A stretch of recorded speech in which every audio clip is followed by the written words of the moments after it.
Hey, and welcome back to the X Factor. Just kidding. Torah and psychology, trying to be funny. They say that humor is based on someone saying something you didn't expect them to say. Well, at least I could study it. All right, so today's topic for today's episode, I'm going to begin by playing us a song called Losers by Bell Brigade. And again, if this is backwards for you, please exercise your powers of dyslexia. At least it will keep your mind engaged. When I first heard this song, I stumbled upon it and I was so touched by the authenticity and the vulnerability of the lyrics. And I can say, at least for sure, my high school self felt these lyrics. And actually, the truth is, my 37-year-old self really identified with them also. So I'm going to hold up the little lyrics cards. If it's backwards, again, just have a fun time deciphering. You can listen and you can look it up on your own. In the meantime, let's get this party started. There will always be someone better than you, even if you're the best. So let's stop the competition now, or we will both be losers. And I'm ashamed that I tried to be higher than the rest. But brother, I'm not alone. We've all tried to be on top of the world somehow, 'cause we have all been losers. I don't wanna be laid down. I don't want to die knowing that I spent so much time when I was young, just trying to be the winner. So I wanna make it clear now. I wanna make it known. That I don't care about any of that belief no more. Don't care about being a winner. Or being smooth with women. Or being smooth with the Or people you're going attracted out to. on Friday. Going out on Motzei Shabbos. Being the life of party. It's life of the party. No. Let's rock out. Here we go. There will always be someone worse than you. Sister, don't let it get to your head, 'cause you won't be on top of the world so long, in constant competition. This ain't about no one in particular, Just me and you. but I can list a few. I'm removing myself from the queue. Don't care about being a winner, or being smooth with women, or going out on Motzei Friday. Shabbos. Being the life of party. Don't care about being harder, or being daddy's favorite. Or if you think I'm a mirror, or if I am a loser. Don't care about being a winner, or being smooth with women, or going out on Friday. Being the life of party.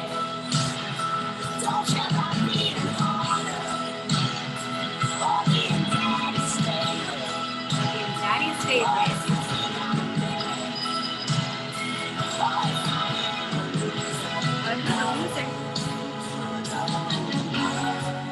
All right, so I will let you listen to the rest of that song on your own.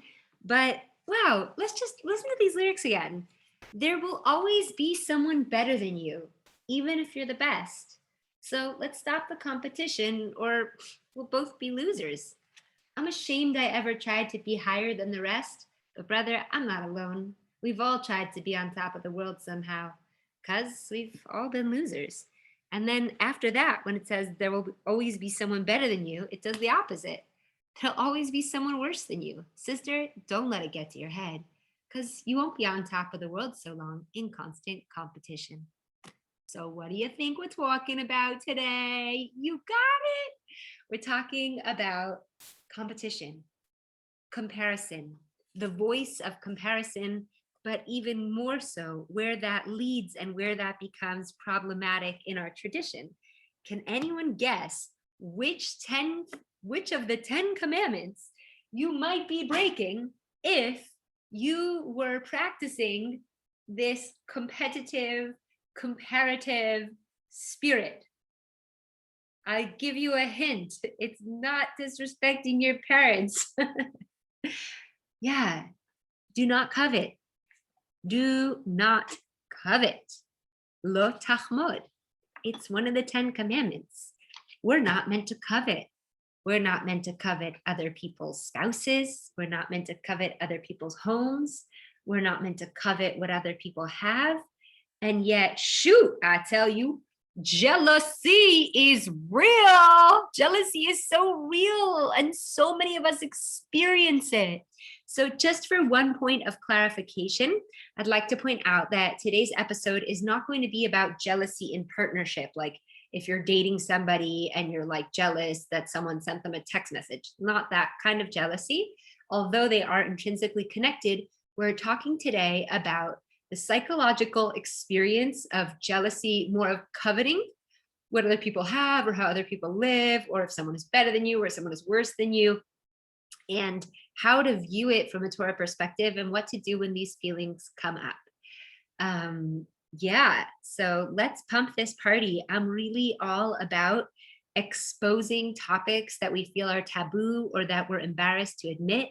The beautiful thing about having worked with 18-year-olds for a decade is at a certain point, they're all willing to just admit what they're all going through. And they're like, yeah, I also feel jealous of that girl, or I also feel jealous of that guy, or whatever it may be. If the willingness and the admittance comes out at 18, we don't grow up that much, right? We do, but I at least just, I don't know, do you resonate with me? Have you also struggled with some form of coveting or jealousy in your life? As much as I'd like to say that I am really happy for people when they get good things, which I am, I'm blessed with this, please Hashem, continue my blessing. I also struggle with jealousy. And let's say you don't feel like you struggle with jealousy. Let's say you're like me and you're like, no, I'm really happy for people. That's so wonderful. But like, do you hear the voice of comparison speaking in your head? Because if you hear the voice of comparison, it really is one of the, like, if the Yetzer Hara like comes in as a team of bullies to attack you in your mind, jealousy comes right hand in hand with comparison and competitive spirit. So here we go. We're just going to take an overview and we'll go in at the end. So first of all, like we know, like we said, it's God's top 10 list, okay? Not lo tachmod, don't covet your neighbor's house, not their woman, and not their donkey. No coveting donkeys, young lady. Okay, so that's fine. But then what's interesting is that even though it is one of the 10 commandments, we see it all over the Bible. All over the Bible. I mean, literally, Act 1, Scene 1, Eve is jealous of Adam's intimate experience, according to the Midrash, and is wondering what kind of pleasure he just had when she didn't have it. Then the snake gets jealous of Adam and wants to be with Eve. Then Cain and Hevel. Cain is jealous of Hevel because Hevel's sacrifice was accepted, and he goes so far as to kill him. Rachel and Leah have this whole jealousy struggle between them that's pretty epic and real and open and declared. I mean, they even named their children after their difficult emotions with jealousy and coveting.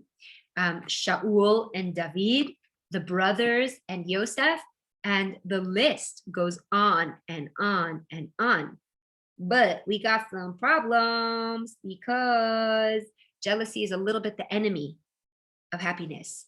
It even says, listen to this, this is really intense. The Gemara in Shabbos 152b says that when people have envy in their hearts, their bones rot. Whew, that's a little intense. That's a little intense. People have envy in their hearts, their bones rot. So clearly, this is a hazard that when we are experiencing, not if, I'll say when we are experiencing it, it will behoove us to pay attention to it to see how we can loosen our headspace around this concept of jealousy. But again, already admitting that we struggle with jealousy is half of the way to healing. So kol hakavod, go team, pound, right? We're talking about it, right? Let's just say it. Hi, I'm Neely, and I deal with jealousy. Your turn. Cool. So here's the thing. I learned a beautiful Torah from Rabbi Shlomo Katz, because what is, let's say, the opposite of jealousy is this idea of being sameach bechelko, right? We have the famous line, Eizehu ashir, who is rich? He who is happy with his lot in life, contentment with your lot. So that's cool, but here's the twist that Rabbi Shlomo Katz brings. If you look at the grammar, hasameach bechelko, chelko is chelek shelo, his portion. So hold on one second. Who is rich? He who is happy with his portion. Whose portion?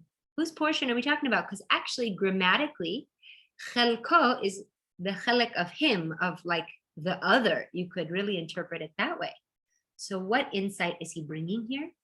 That if we really want to learn how to be content with our own lot, we must also take a moment and see if I can be happy with the lot of him and her, right? So let's say I feel okay about my clothes, okay? I like my clothes, let's just say, not so much, but sometimes, right? So let's say I like my clothes, but then I look at my friend Sarah, making up a name, and she has way better clothes. She shops at Zara, so all of her clothes are like way better quality than mine.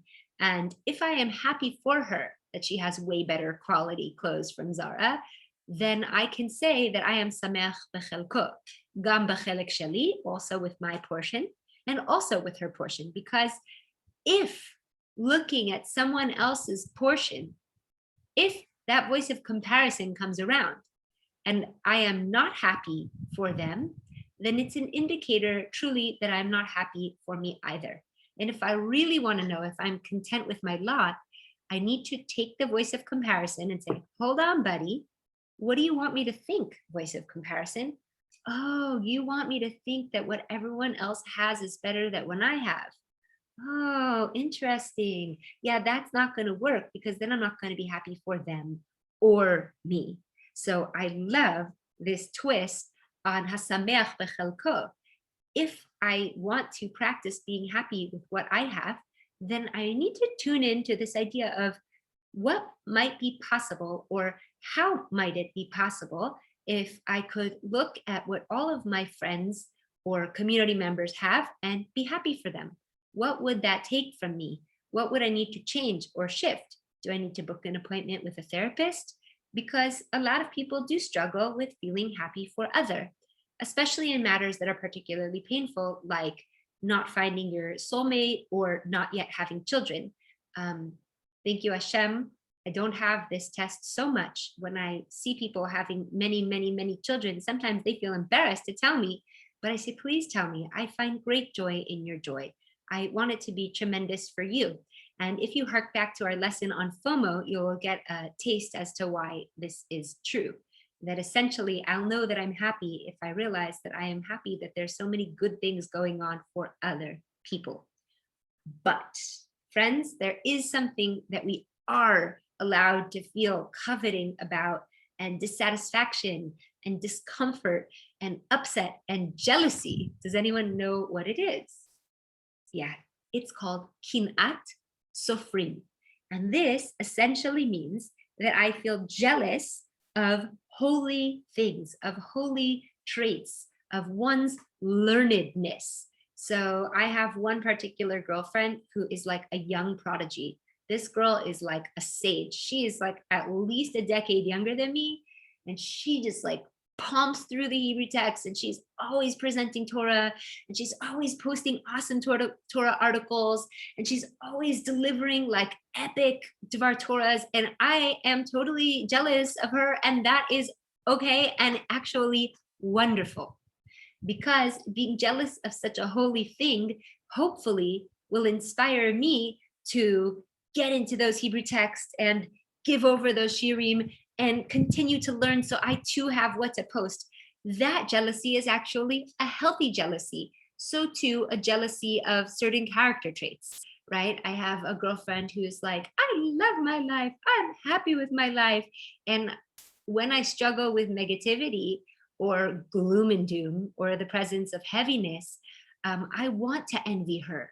I want to have holy envy of her attitude because I want to strive to be like that. It is holy to strive for holy things. And feeling the pain that I'm not there yet is, God deems it a little bit okay. Now, again, if that voice in your head makes you feel bad, oh, you're so not learned, you don't daven, you don't have a good enough attitude or enough patience or lack of anger yet, or you're still struggling with depression, if the voice in your head is being mean to you, so that in and of itself is a yetzer hara, because there is no voice, as we learned in the episode about the inner critic. If the voice is being mean to us, it's yetzer hara, not the voice of Hashem. So we do have to be careful if that voice of envy, of kinat sofrim, wants us to, God forbid, feel bad about that which we've done so far. That is not okay. That is not the aim. And that is certainly a cruel presence and not the voice of God speaking. So we have to really be careful about kinat sofrim, because if it makes us uncomfortable, that's good, beseder. If it makes us longing and pining and yearning for more Torah and holiness, that's good.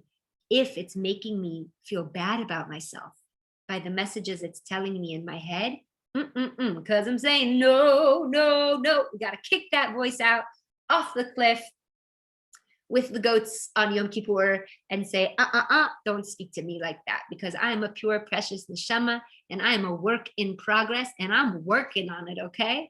Now, I said in the beginning, well, this is like the Big 10. These are the 10 commandments. Don't covet. And then I said, so isn't it weird that there's all this coveting in the Bible? Actually, Dafka, no.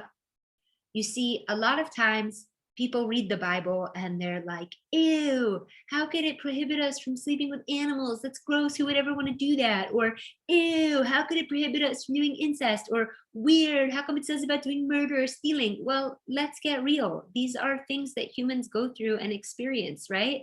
If we didn't have an inner desire to murder, God wouldn't have to prohibit it.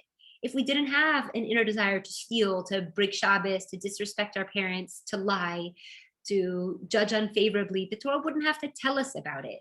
God is the one that wrote the Torah. God is the one that created us. God knows our inner experience of life, and therefore he presents to us the other side. Like another example of this is Rabbi Nachman, who so much of his teachings are about simcha. Well, that's because he struggled with depression hardcore. But because he really knew the nature of depression and Yeush, he could come out strong about it and say, this is what we have to work through, people. He wasn't shaming people with depression or sadness. He wasn't shaming people with despair. He's saying, listen, when this happens for you, we got to deal with it, right? So it's not actually weird that it's a 10 commandment and then we see it amongst the stories of the Bible. That's the whole point. God has to try to restrict us from these difficult experiences that'll bring us down, down, down.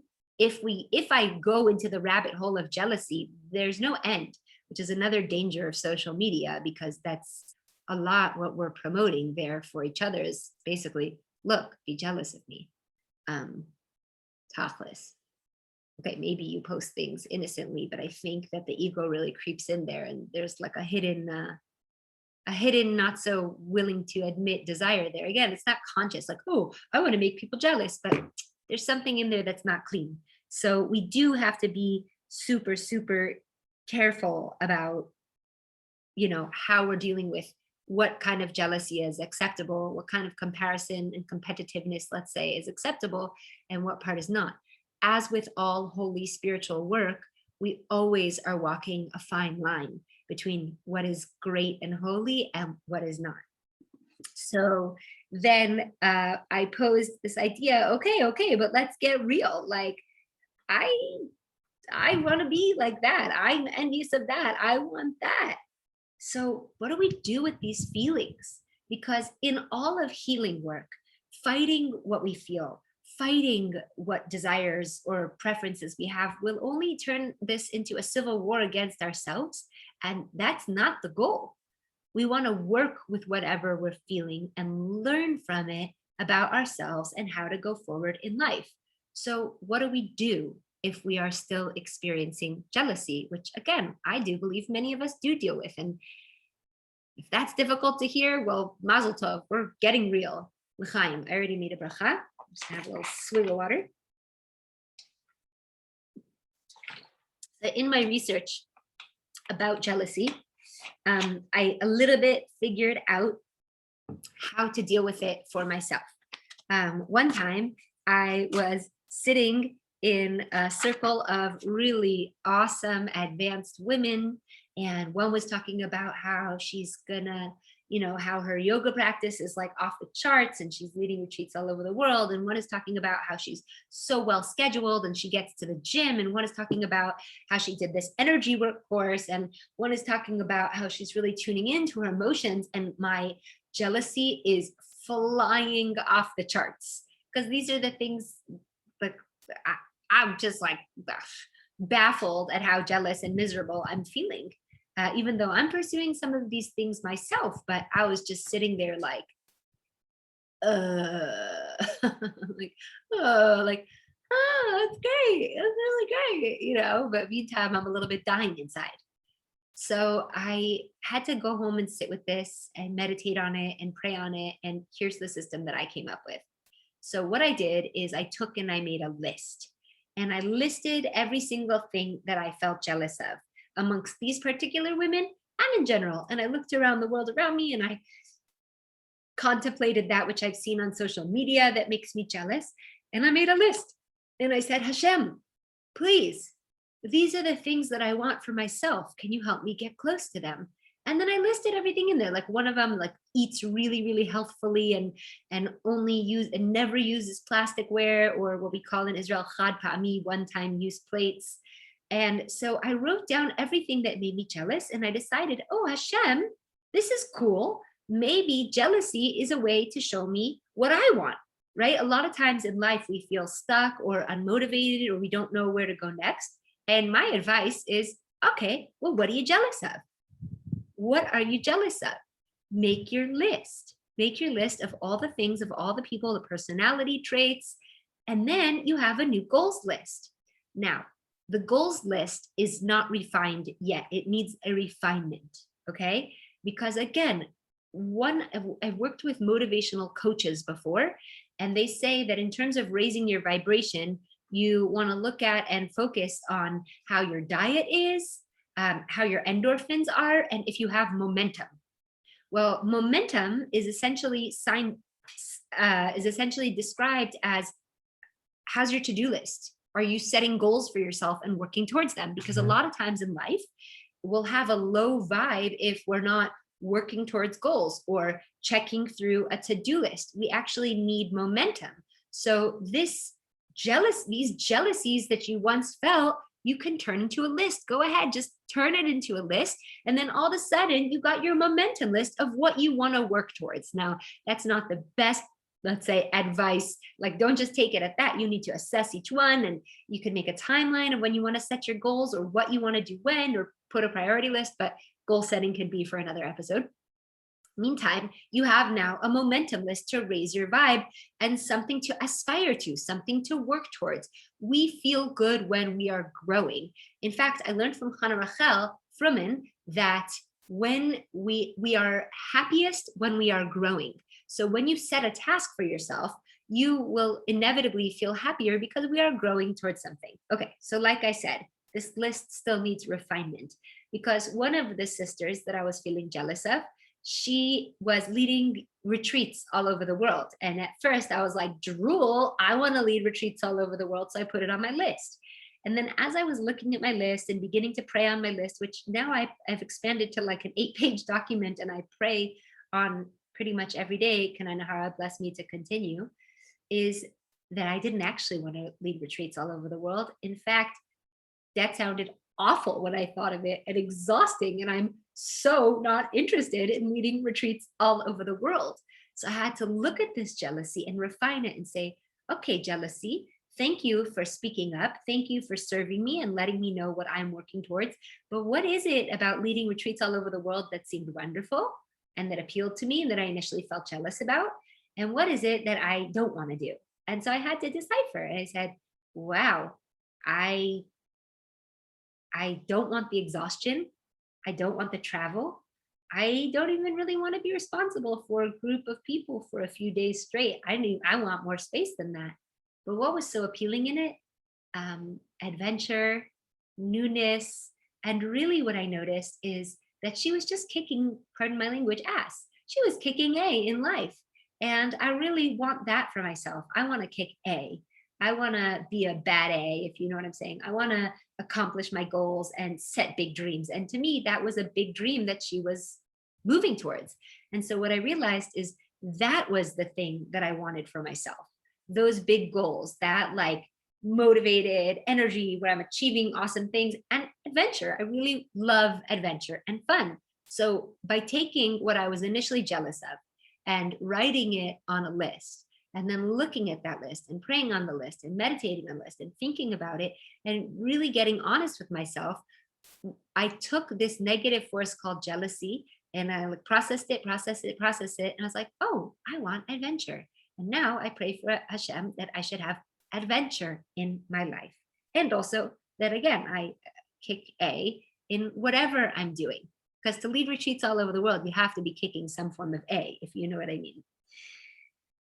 Okay, so that is what I call learning what we want from jealousy, from comparison, from competition, right? Because or else I'm just left with the initial lyrics of the song Losers, which is there will always be someone better than you, even if you're the best, right? So it's like, yeah, so duh, someone's gonna be better at you. So we can now accept that because that's a law of like the world. Someone's always going to be prettier than you, handsomer than you, richer than you, skinnier than you, smarter than you. But if I'm using this voice of comparison, then it's like an unhealthy jealousy.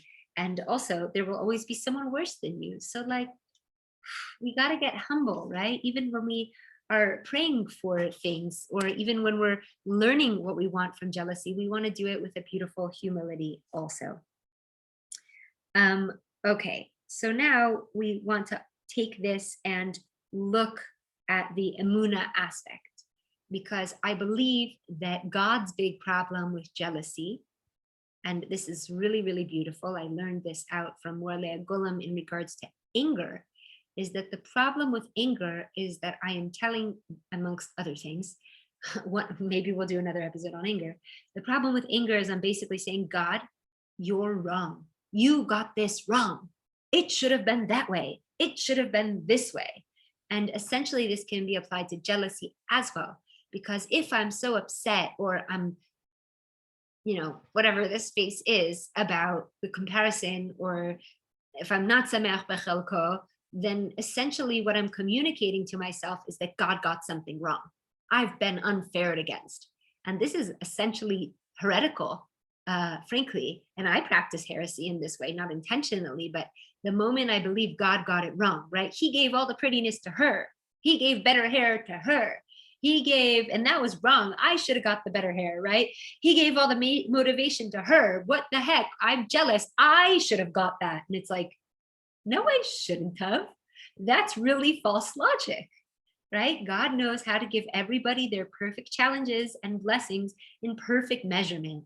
And if I don't have it, it's because I am not meant to have it.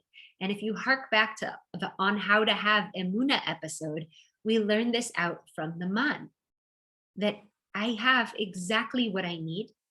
And if I had something else, it wouldn't actually be good for me. So when I'm engaging in the negative emotions of jealousy, if I'm letting that stir in my head and I'm overthinking it and I'm practicing it and I'm letting it get me upset, when jealousy comes around, I have to check myself and I have to check my emunah and really just ask the logical question. Do I truly believe that God got it wrong?